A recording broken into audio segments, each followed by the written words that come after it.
मंगल एक ऐसा ग्रह जिसके अंदर ताकत है, जिसके अंदर साहस है। और मंगल मिथुन राशि वालों के लिए लग्न में जा रहे हैं। लग्न यानी केंद्र भाव में बैठने। पहला जो कुंडली का घर होता है, वहां पर मंगल अपना गोचर करने जा रहे हैं। तो ये गोचर काल जो होगा वो मिथुन राशि वालों के लिए कैसा होगा, ये हम जानने की कोशिश करेंगे इस वीडियो में। ये गोचर कुंडली आपके समक्ष है। मंगल देव आपकी कुंडली के लिए 11वें भाव और छठे भाव के स्वामी होते हैं। जहां पर 1 नंबर लिखा हुआ है, जहां पर 8 नंबर लिखा हुआ है। 11वां भाव है लाभ का भाव और 8वां घर है रोग ऋण रिपु का भाव। लेकिन मंगल यहाँ अच्छे रिजल्ट देते हैं। तो कहीं ना कहीं मिथुन राशि वाले जो जीवन में अपना अच्छापन देख रहे थे, उसमें अब मंगल और बढ़ोतरी करने वाले हैं। तो आपके लिए कुछ अच्छी बातें लेकर मैं आया हूँ। अच्छी बातों का मतलब ये नहीं है कि आपका दिल खुश करना है। अच्छी बातों का मतलब है जो सच्चाई है। आइए जानते हैं मंगल आपके लिए क्या लेकर आए हैं। मैं एस्ट्रोलॉजर सचिन स्वागत और अभिनंदन करता हूं अपने सभी प्रिय दर्शकों का। आप लोग चैनल से जुड़े, चैनल को सब्सक्राइब करें, बेल आइकन के बटन को दबाएं, फेसबुक इंस्टाग्राम पर भी हमें फॉलो करें।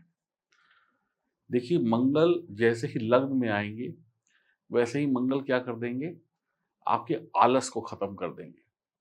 इस दुनिया में वही व्यक्ति निकम्मा है, वही व्यक्ति काम नहीं करता जिसके अंदर आलस है।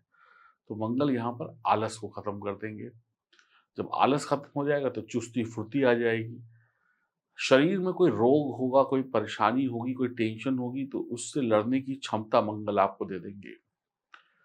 तो रोग भी खत्म, आलस भी खत्म, काम अपने आप बनने शुरू हो जाएंगे, आप मजबूत हो जाएंगे। पहला घर जो होता है वो मंगल और सूर्य का होता है।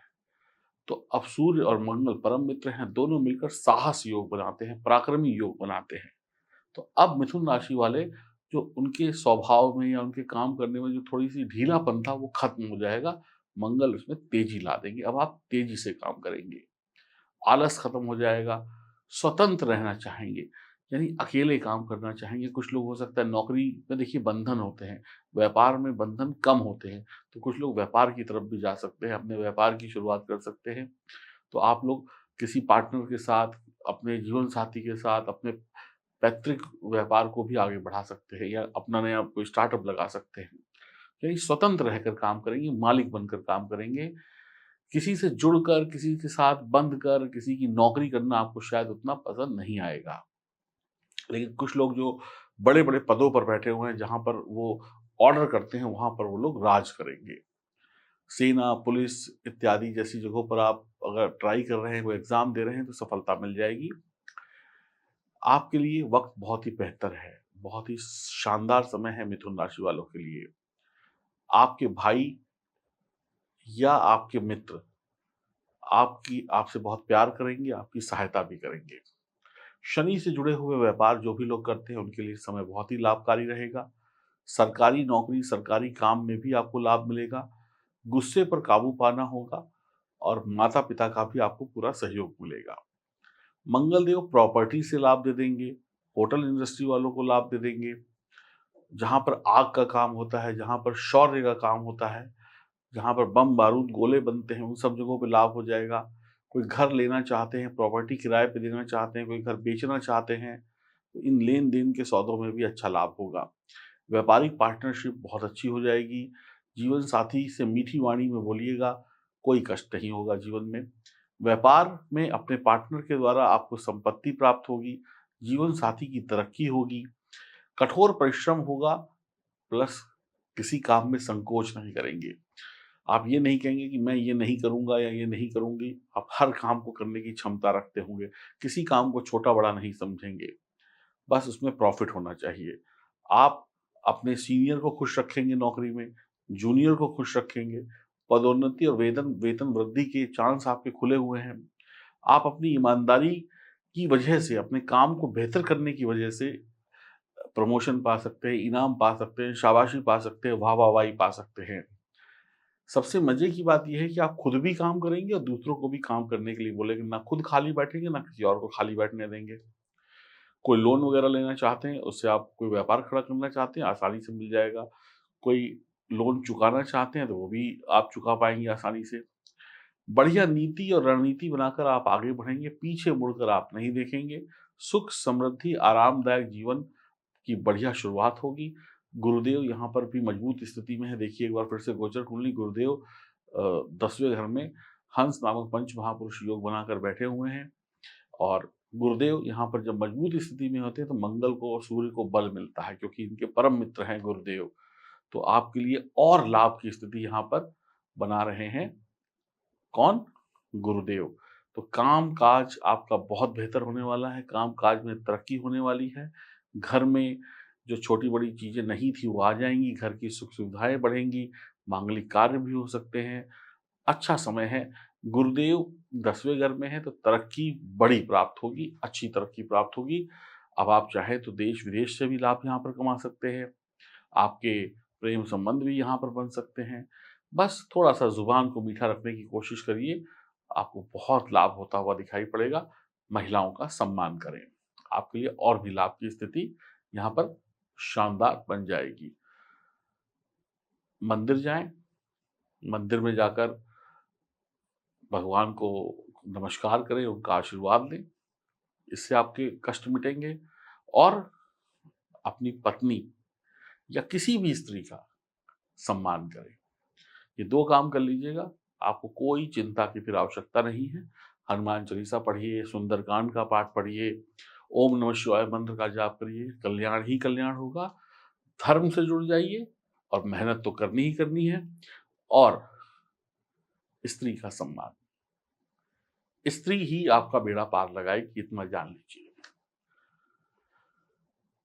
अब देखिए, कुछ लोगों को बहुत कुछ मिला, कुछ लोगों को बहुत कुछ नहीं मिला, इसके पीछे भी कुछ कारण हैं। पहला सबसे बड़ा कारण ये है कि आपने अभी तक अपनी जन्म कुंडली की जाँच नहीं कराई। जब तक आपने अपनी जन्म कुंडली की जाँच नहीं कराई, तब तक आपको कोई परिणाम नहीं मिले। क्यों? क्योंकि आपको पता ही नहीं कौन-सा सितारा अच्छा बैठा है, कौन-सा सितारा बुरा बैठा है। जब तक आप सितारों को बैलेंस नहीं करेंगे अपनी जन्म कुंडली की जाँच कराकर, तब तक आपको रिज़ल्ट नहीं मिलेंगे। दूसरी बात, आपने हम पर विश्वास नहीं किया। आप जिस भी वीडियो को देखते हो, जिस भी एस्ट्रोलॉजर को देखते हो, अगर वो सही एस्ट्रोलॉजर है, तो उसकी बातों पे विश्वास रखिए। आप जब विश्वास नहीं रखते हैं, तो फिर आप भटकते रहते हैं। तीसरी बात, आपने ईश्वर से क्या माँगा? हमें तरक्की दो, तरक्की दो, तरक्की दो। लेकिन ईश्वर से आपने कभी ये माँगा कि मेरे जो कष्ट हैं, मेरे जो पाप हैं, मेरी जो परेशानियाँ हैं, उसकी सज़ा दो। ताकि सज़ा दी तो यानी वो मामला चैप्टर खत्म, है ना? किसी को बेल मिल जाए किसी अपराध के सिलसिले में, तो बेल मिल जाने का मतलब ये नहीं होता कि वो व्यक्ति अब सज़ा नहीं पाएगा। बेल मिलने का मतलब होता है कुछ दिनों के लिए आप अभी बाहर खुले घूम रहे हो, जिस दिन जज साहब सज़ा सुनाएँगे फिर सज़ा हो जाएगी। तो आप भगवान से बेल मत माँगिए कि हमें छोड़ दो, भगवान से सज़ा माँगिए कि मेरा ये जो पाप है, मेरे जो बुरे कर्म हैं, ये अभी के अभी खत्म हो जाएँ, तो मैं एक नया अध्याय शुरू करूँ। तो आप भगवान से माँगते हैं हमें ये दे दो, हमें वो दे दो। अरे!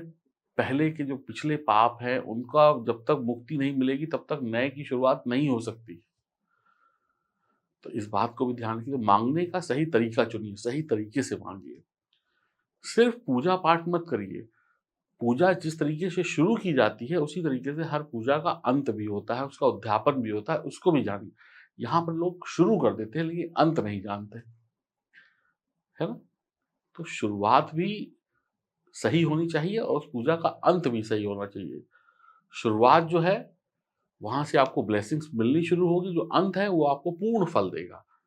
आप कोई हवन कराते हैं अपने घर में, तो हवन 10 बजे शुरू होता है, 12 बजे खत्म हो जाता है, तो 12 बजे पंडित जी कहते हैं ना कि अब पूर्ण आहुति दीजिए और सबको आशीर्वाद मिलेगा, यानी हवन का फल। अब हवन चौबीसों घंटे चलता रहे, तो उस हवन का फल ही नहीं मिलेगा क्योंकि अभी तो खत्म ही नहीं हुआ ना, तो पूजा शुरू भी करिए तो उस पूजा का उद्यापन भी करिए। 16 सोमवार के व्रत रखते हैं तो 16 सोमवार रखते हैं। ऐसा नहीं कि एक बार शुरू किया तो ज़िंदगी भर रखते रहे। समझ रहे? तो पूजा-पाठ करने के सही नियम जान लीजिए, तरीके जान लीजिए, फिर पूजा-पाठ करिए। जो सही तरीके से पूजा-पाठ करेगा, ईश्वर की भक्ति करेगा, पुण्य उसी को मिलेगा। गलत तरीके से करेंगे तो कोई लाभ नहीं होगा। और जितना हो सके गुरु की सेवा करें, ईश्वर की सेवा करें, भक्ति करें। इन सब बातों का ध्यान अगर आप रखते हैं तो मैं यकीन से कह सकता हूँ कि मिथुन राशि वाले आने वाले कुछ वर्षों तक लाभ पाते रहेंगे। अपनी जन्म कुंडली की जाँच कराने के लिए दिए गए नंबरों पे आप संपर्क कर सकते हैं। नमस्कार।